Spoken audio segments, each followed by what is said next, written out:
may we present the new SPL leaders.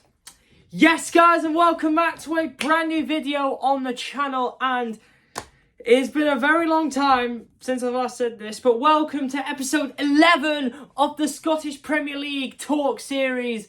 And yes and no, I know guys, it's been so long since I've last done an episode of this series on this channel, where I round up Scottish football. Obviously, there's been a mad turn of events since I last done the series, so obviously I'll get straight onto that bit, onto this as part of the introduction. So obviously Brendan Rodgers was reappointed as Celtic's gaffer, as following Ange Postecoglou's appointment of Spurs.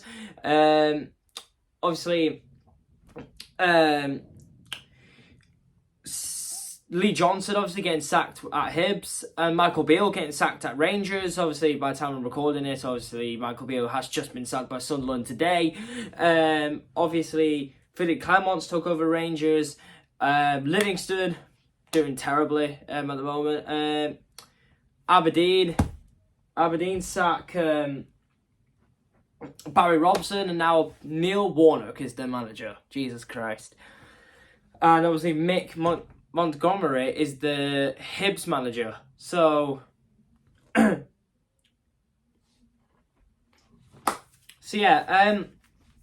going to get straight into it. So, I hope you guys enjoyed this episode. Smash that subscribe, get notifications on, and I will try and get episode 12 out maybe after the Scottish Cup quarters, or maybe after the, I don't know, whatever. But so yeah. And also as well, Celtic and Aberdeen get knocked out at group stages, while Rangers are still the only Scottish club left in Europe. But yeah, let's get straight into it. So, obviously, where better place to start than the Scottish Premiership? And now I am wearing the shirt of the new Scottish Premiership leaders in Rangers. And obviously, like I said in the introduction, Michael Beale, obviously, he started the season at Rangers. Obviously, Rangers didn't get really going until 3-1 defeat. A 3-1 defeat at home to Aberdeen, costing Michael Beale his job. And Philippe Clement took over, and he has transformed Rangers absolutely perfectly. Already won him a trophy, the Viaplay Cup, or the Premier Sports Cup, earlier this season by beating Aberdeen in the final at Hampden. Obviously Celtic not winning that, now obviously being knocked out in the third round, I think. The third round against Kilmarnock. And I'll speak on about the Celtic Kilmarnock game as well in this bit. But got them into the knockout stages of the Europa League, still in the Scottish Cup, and now top of the league. How are Rangers got top of the league? Well, Celtic. Where do we start with Celtic? Yes. Celtic have been very inconsistent, I say, all season so far, because in games that they should be winning, like Kilmarnock, twice in the league already. Obviously lost and drew at home and away. Drew at the weekend and lost to him back in December. But Hearts, losing to Hearts as well. But say that, no, Hearts are a good team, obviously under Stephen Naismith's reign now. And obviously Hearts are currently sitting third in the league, doing really well. And obviously Hearts' first win at Parkhead since 2007, which was quite mad. Who else did they drop points? So yeah, so basically Celtic dropped points, say like, Hibs as well. I think at Easter Road. I think at Easter Road or at Celtic Park. I can't remember where, but Celtic did drop points against Hibs, for what I can remember, but obviously beating Rangers twice so far, but obviously the one of the games where I was out on holiday, and by the way, all the Rangers fans who I met on holiday, by the way, were absolutely fantastic to me, really welcomed me into the Scottish bar. But since, obviously, Philippe Clement took over Rangers, he has just transformed Rangers, because Rangers now, they're in a good place.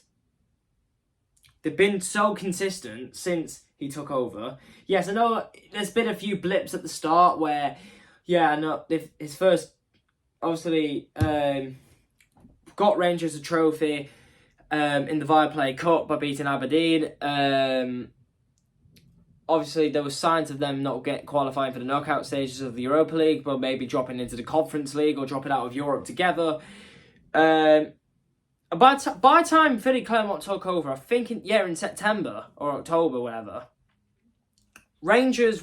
Celtic were 7 points or 8 points ahead of Rangers before Philly Clermont took over, or when he took over. And now the tables have turned that Rangers are now 2 points in front of Celtic. Now that is absolutely incredible. Can we see Rangers winning 56 league titles? Who knows? But, I mean, Celtic again, obviously, from seeing the results... I forgot about Aberdeen. Aberdeen, they dropped points at home to Aberdeen. Aberdeen, yeah. No, away at Aberdeen, sorry. Just recently, just a few weeks ago, actually. I've seen a load of Celtic fan pages on social media, and they've been really disappointed. Not particularly with the players, but mainly with the board, because apparently they've been protesting against the board because of them not backing Brendan Rodgers or something like that, or not giving him enough funds to strengthen the squad or something. I don't know. It's complete turmoil at Celtic Park nowadays. But yeah, Celtic fans, right? I get it. You're not getting the same type of football that you had under Range Postecoglou. Don't get me wrong. But Brendan Rodgers, right? I know he has experience of winning the league, because he's done it many times with Celtic before, including the part when they won like 7 in a row.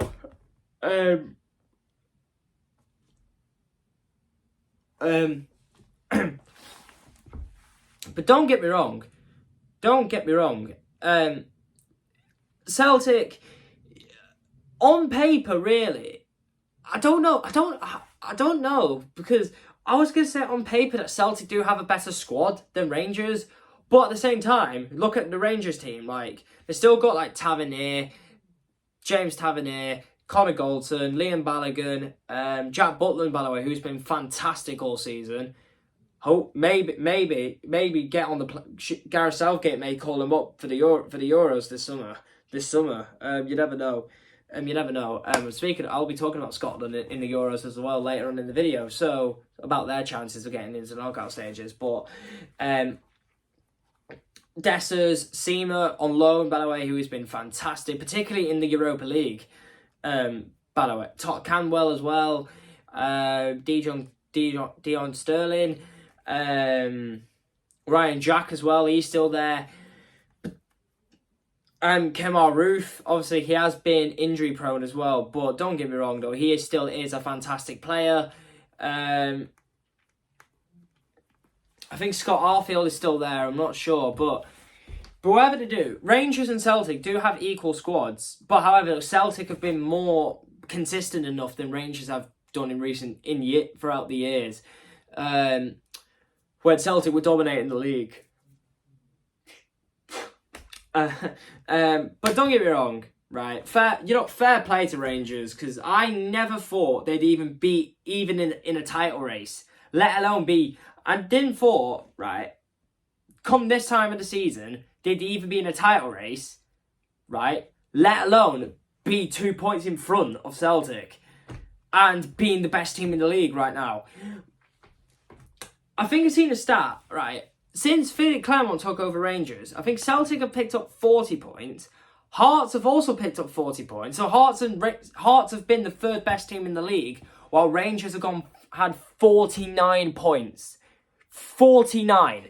That is just a joke. Celtic being inconsistent. And don't get me wrong, Rangers were like that at the start of the season as well, because when they lost to Celtic at Ibrox, I thought they played really well that game. Celtic were really poor, but Celtic ended up getting the win. And to be fair, I thought Rangers should have won that game. Don't get me wrong, but Celtic proves class on Derby Day in Glasgow, unfortunately for Rangers fans, but don't get me wrong, it is fantastic. It really is fantastic for the Rangers to see them back on the top of the league for the first time since 2022. But in a crucial stage of the season, are we seeing the Rangers spirit, just like the spirit that they had throughout the whole season that they won the league in 2021 behind closed doors? But I think if I was to get asked this question, who's the favourites for the title right now? It has to be Rangers. It has to be Rangers who are the favourites to win the league, because form is on their side, the momentum's on their side, the confidence is massively on their side. Celtic are just low on confidence. They just can't get a win against teams like, say, Kilmarnock, get Kilmarnock at home. Not playing the best type of football that they used to be. But enough about the title race in the Scottish Premiership. Now let's get on to the Championship. And Dundee United fans, cover your ears, because obviously what a title race we've got in that league as well. Yes, the game of the weekend on Friday night at Starks Park, Raith Rovers versus Dundee United, and Raith Rovers winning 2-1, and the gap between them two now is just 1 point. 1. That is mental. Of course, I didn't watch that game. I didn't watch the game because I was watching West Brom against Southampton as well. However, I've seen the highlight. I've seen the clips of the 3 goals, particularly Scott Brown's goal. If you've not seen that goal, I'll leave the link. I'll put the link to it in the pinned comments. Holy moly! What a goal! Yes, I know it's not the Scott Brown that used to play for Celtic, that currently manages Ayr United right now. Right? It's not him. It's not him. It's a different one. But Dundee United, what's going on, lads? What's going on? Yes, I know they're still top of the league, right? They're still top of the league and looking good to get promoted back to the Scottish Premiership. But the tensioness now there's going to be with them and Raith Rovers. Dang. Who'd have thought you would say that come the start of the season? To be fair, Dundee United was kind of expected to win the league, and maybe walk the league. But Raith Rovers, by the way, the spirit that they've shown all season, under Ian Murray, by the way, former Airdrie manager, they've been absolutely fantastic. Raith Rovers all season, they have been unbelievable. And if they don't get promoted, then it's just disappointing, because it would be a big disappointment, because they've had such a terrific season so far. They may even go up automatically. You never know. But also, what makes it worse for Dundee United, not just to lose the game to your promotion rivals, but also conceding to Zach Rudden. He is actually a Dundee player. He's a Dundee player. And he's on loan at Raith Rovers, but he's still technically a Dundee player, and he scores against Dundee United, which is mental, which is in front of the Dundee United fans as well. That is absolutely extraordinary. It really is extraordinary. And obviously, speaking of the Championship, I'm going to be talking about Greenock Morton now as well, because what a season they're having as well. Under Emery Dougie, obviously they're 4th in the league, and they're in the last 8 of the Scottish Cup.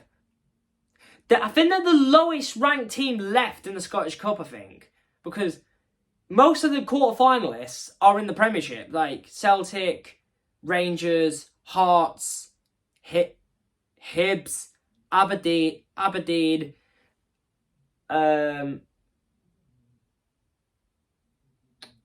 Rangers, Celtic, Hearts, Hibs, Aberdeen, Livingston as well.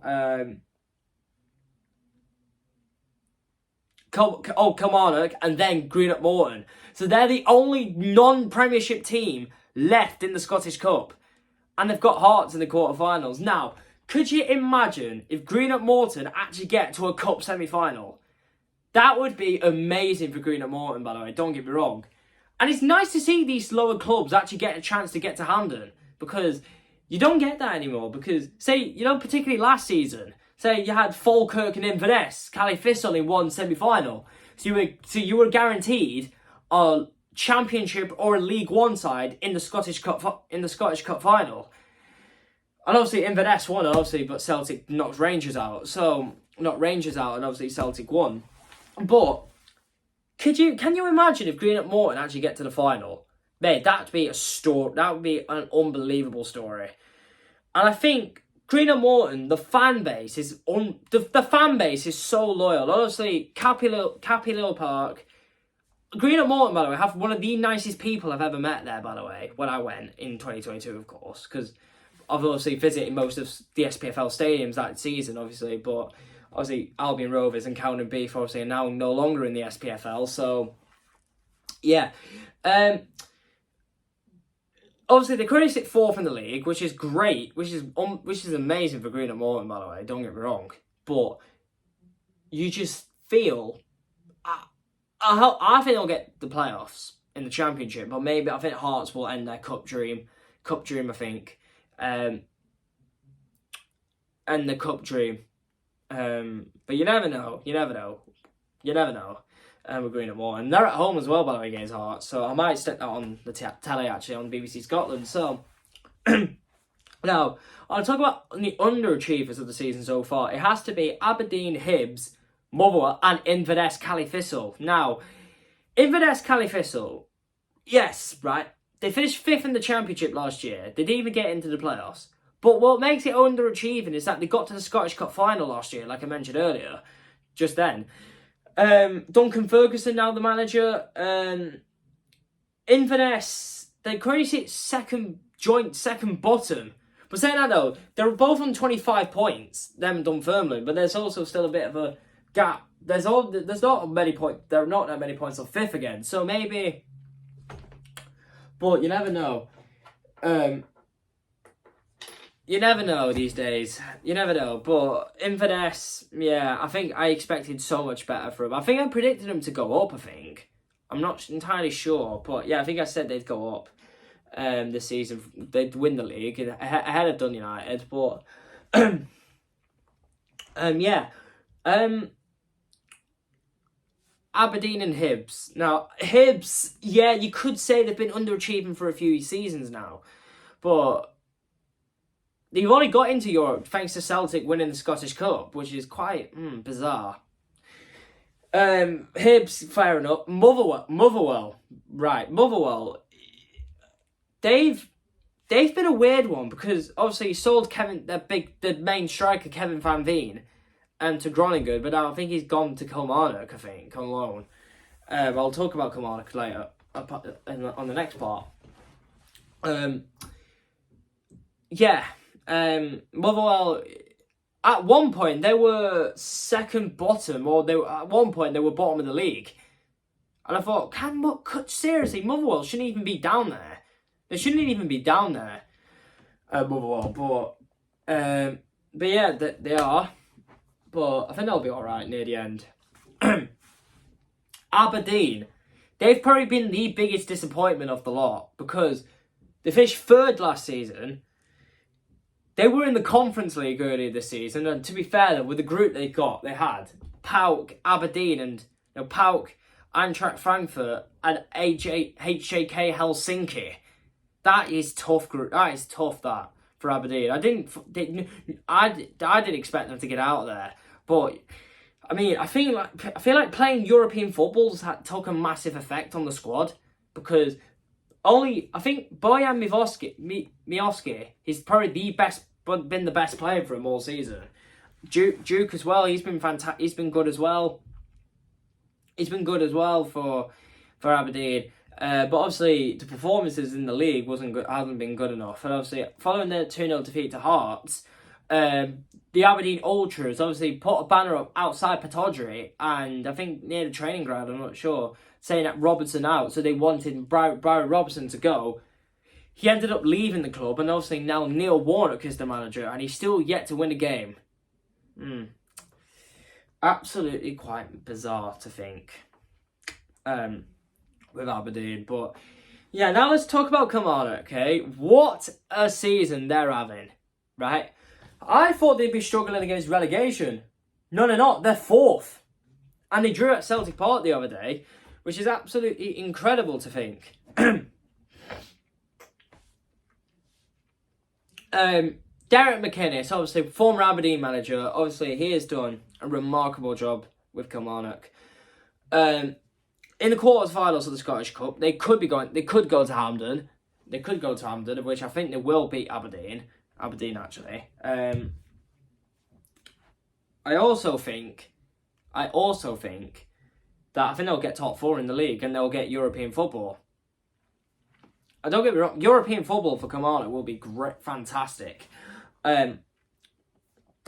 Kilmarnock, they've actually been quite good against the Old Firm this year, actually. Beat Rangers and Celtic at Rugby Park. Celtic at Rugby Park twice, because obviously if you include the Viaplay Cup game earlier in the season, where they won 1-0, and even won 2-1 back in December. And obviously they drew at Celtic Park the other day, which is absolutely incredible. And obviously they beat Rangers on the opening day, which shown the inequality there was at Rangers at the start of the season, because that was when the inconsistent period happened. Don't get me wrong, Kilmarnock, can they continue the form that long? You never know. Saying that though, St Mirren, they're only a point behind them actually, and they've been quite impressive as well this year. St Mirren, so they could get some European football. But I mean, I think Kilmarnock, they've been fantastic. They've been the overachievers of the season by far. So Kilmarnock, fair play to you lads. And now Livingston, bottom. Now, who'd say that at the start of the season? Well, yeah, maybe people would say that Livingston would be down there, usually down there, battling, predicted to be down there, usually. But they usually prove people wrong and finish out nearly in the bottom, say top of the bottom half, say 7th or... What? Half time. Sorry about that, but yeah. Sorry about that, it's my dad's, but and they usually be in the top 6. But you never know with Livingston, because they've been quite bad this year. And to be honest with you, I feel really sorry for Livingston, because I feel like the relegation is going to happen at some point. Because Livingston, I feel like they can't keep up being in the top 6 for long, because don't get me wrong, right? Livingston, they've always proved people wrong. To finish say 7th, 6th, or 6th, Livingston, I feel like they've been disappointing, but I do feel like with the massive point gap they have, I think it's too much for them, and I think they'll be going down, which is a shame, because Livingston are a nice run club. And hopefully, but you never know, they may stay up. You never know, but I just feel like they're just not getting enough wins yet. They're not getting enough wins, so they can go and survive. But I feel like even the relegation playoff spot might not help them any favours. So if they're playing like Raith Rovers, I think they'll get beat by them. If it's the case right now, say Livingston get in the playoff spot, but Raith Rovers don't get promoted automatically, and they win the playoff semi-final, then I think they'll beat them in the final to get promoted to the Premiership, and I think Livingston will get relegated anyway. And now, also, I forgot to mention as well, let's talk about Clyde. Because Clyde, who are Clyde? So basically, Clyde were originally a club in Glasgow. They've been moving everywhere. Obviously, they were last playing at Broadfield Stadium in North Lanarkshire. which is, Lanarkshire ain't far from Glasgow. It's like the south of Glasgow or something like that, or near, just like a few miles away from Glasgow, I'm not sure, but, yeah, not near Motherwell, but yeah, Clyde have been homeless for years, and obviously they're currently ground sharing with Hamilton Accies' new Douglas Park. And Clyde are currently sit bottom of the Scottish Football League pyramid. Now, if they get relegated, I feel like it would be a massive tragedy in Scottish football, because Clyde, just around 12, 13 years ago, they were playing against Rangers in the fourth tier, obviously when Rangers got demoted, of course, and obviously in 2006 they knocked Celtic out of the Scottish Cup, which is mad. But Clyde, obviously, they currently sit bottom of League Two, and by the way, the bottom team in League Two doesn't automatically get relegated. By the way. They had to play a playoff against either the winners of the Highland League or the Lowland League. Say in this case, I'm not sure who's top of the land leagues actually. So say Clyde play the winners of the Lowland League, and if they lose that then they'd get into non-league, which would be absolutely bad for the club financially. Because Clyde, obviously, they haven't been good financially for a few years now. But I do feel like Clyde, they can't get relegated. And if they do it, I'd feel so sorry for them. And obviously, we've seen what happened to clubs before, like Gretna, Berwick Rangers and that, etc. But you never know. Clyde, hopefully better days are due to come for Clyde. And now, let's talk about the Scotland national team ahead of the Euros this summer. I feel like Steve Clarke has really got the lads going. As obviously they've been terrific in qualifying for the tournament. But Germany, they're in the group with Germany, Switzerland, and Hungary. Now, can they get out of there? I think they can get out of there. I think they'll beat Germany, get a draw, say, against Switzerland, but I think they'll lose to Hungary. But 4 points will be enough for them to get into the knockout stages. And by the way, what game Scotland versus Germany is going to be, by the way, on the opening day of the Euros on the 14th of June. So yeah, I hope you guys enjoyed this episode. And by the way, I sincerely apologise if I do not look like myself on camera, because yeah, I'm not really doing great at the moment in life, but yeah, I'll try to bring out the best content for you guys as possible, despite my personal stuff that's going on at the moment behind the scenes. But yeah, I hope you guys enjoy. Smash the like, subscribe, get your notifications on so you don't miss any Scottish football videos in the near future. Thank you for watching, and love, peace and techers.